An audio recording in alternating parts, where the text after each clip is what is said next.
16 juillet 2014 à Gaza. Des missiles israéliens viennent de frapper cette plage où jouaient des enfants. Muntasser Baker y a échappé, mais il a vu son frère mourir avec 3 de ses cousins. 5 mois plus tard, il continue à se battre avec les démons qui hantent sa mémoire. Moi,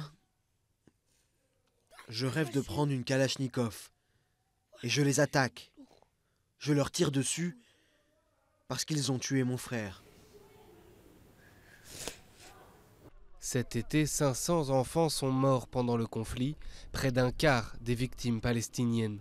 Mais pour les survivants, le défi est de grandir et de dépasser les traumatismes de la guerre. Depuis le conflit, Muntasser est devenu violent, renfermé et dangereux pour lui-même et pour les autres.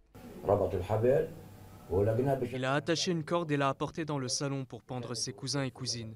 Si on ne l'avait pas vu, il les aurait étranglés. Il ne sait même pas ce qu'il est en train de faire.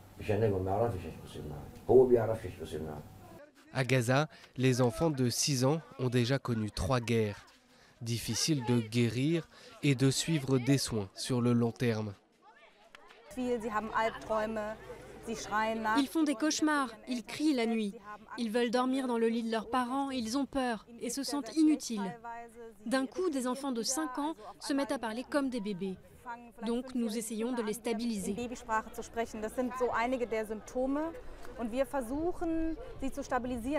La moitié des 2 millions d'habitants de Gaza a moins de 14 ans.